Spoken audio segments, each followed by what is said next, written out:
এ কি সর্বনাশ হলো? কেন হলো মা? আনন্দনারও ফেটে গেল, এ তো অমঙ্গল হলো মা। মা কেন হলো? কেন হলো এমনটা? কেন হলো? আমার বেহুলার কপালে কি তাহলে চোখ নেই মা? বেহুলার কপালে চোখ নেই আমার।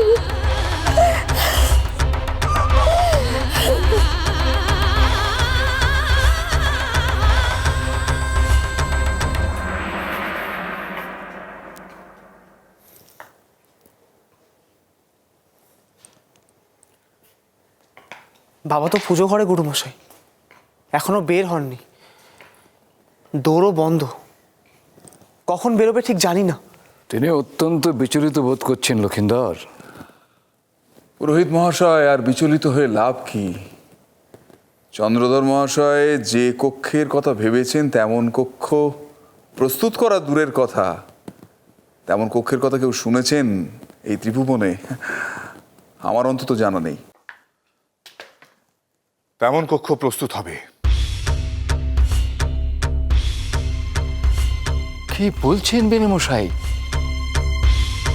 সমস্ত কারিগর ফিরে গেছে? যখন সমস্ত পথ বন্ধ হয়ে যায় তখন একটি পথ খোলা থাকে পুরোহিত মশাই। ভোলানাথ তার কৃপা থেকে আমাকে বঞ্চিত করেননি। স্বয়ং দেবী পার্বতী তার এই অধম সন্তানের দায়ভার নিয়েছেন। আমার আর কিসের চিন্তা? আপনার কথার অর্থ আমাদের বোধগম্য হচ্ছে না। কোন কারিগর এই নিশ্ছিদ্র কক্ষ প্রস্তুত করবে? স্বয়ং বিশ্বকর্মা। তার কৃপা লাভ করতেই হবে আমাকে।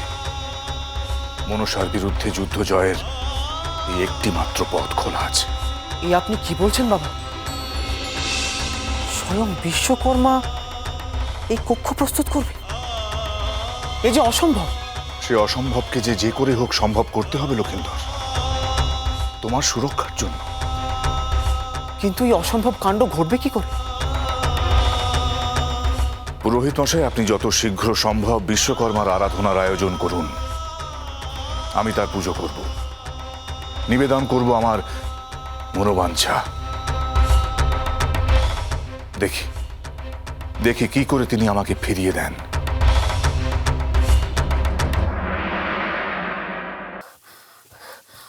পদ্মা, পদ্মা কোথায় তুমি? পদ্মা, পদ্মাবতী কোথায়? কোথায় তুমি? দিদি, কি হয়েছে দিদি? পদ্মা, পদ্মা চাঁদ শেষ পর্যন্ত স্বয়ং বিশ্বকর্মাকে দিয়ে বাসর ঘর তৈরি করার সিদ্ধান্ত নিচ্ছে পদ্মা। কি একই সংবাদ শোনালে তুমি আমায় দিদি?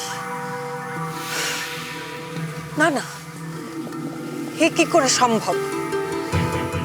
বিশ্বকর্মা স্বর্গলোকের স্থপতি, তিনি কিনা চাঁদ সদাগরের জন্য এক নিশ্ছিদ্র বাসর ঘর নির্মাণ করবেন? এ অসম্ভব। অসম্ভব নয় পদ্মা, চাঁদ তার পূজার আয়োজন করতে চলেছে। যদি চাঁদ তাকে সন্তুষ্ট করতে পারে।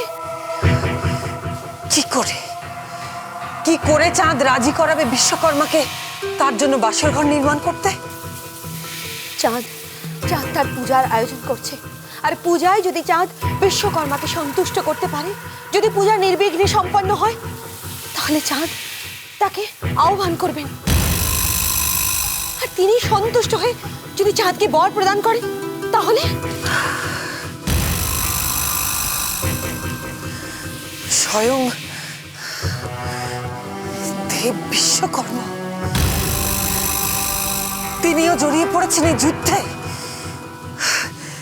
কিন্তু চাঁদ তাকে আহ্বান জানানোর সিদ্ধান্ত নিল কি করে? কে তাকে এই পথের নির্দেশ দিল? যদি আমার ভুল না হয়, তাহলে তাহলে এই নির্দেশ এসেছে স্বয়ং দেবী পার্বতীর কাছ থেকে।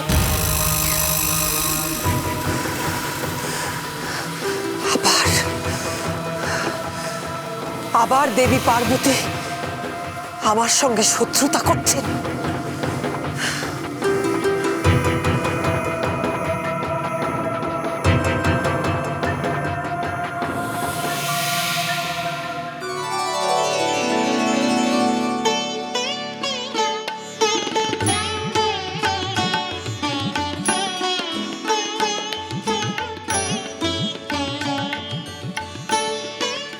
দেখো বাচারা, সিঁড়ি করতে আবার যেন কোনো গোলমাল না বাঁধে।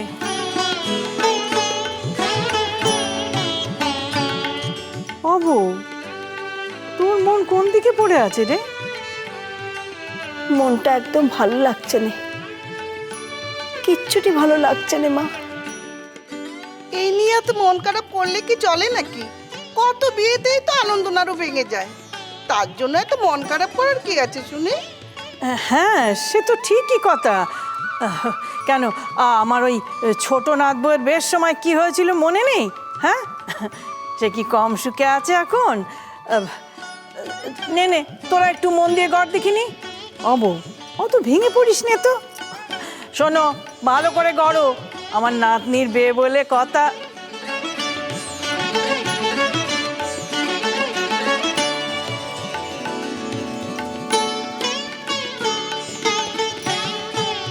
অদিত ভাই, আমার মুখ শুকিয়ে থাকিস নি রে। দেখ, আমরা যতই কথা কই না কেন, আমাদের সুখ দুঃখ সব অদৃষ্টের উপর নির্ভর করে রে। আমাদের কোনো হাত নেই তাতে।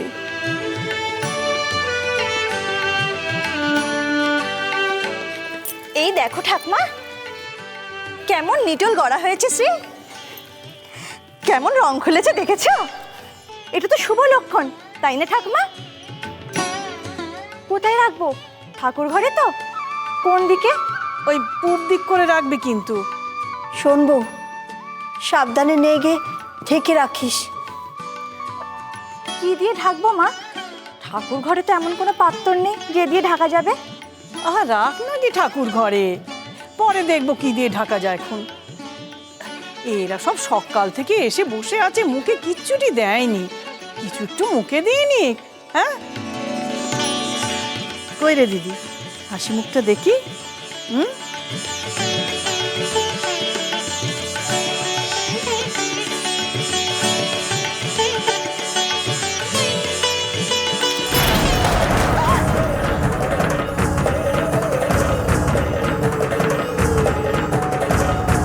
মাগো, কি সপোর্ট আসলো?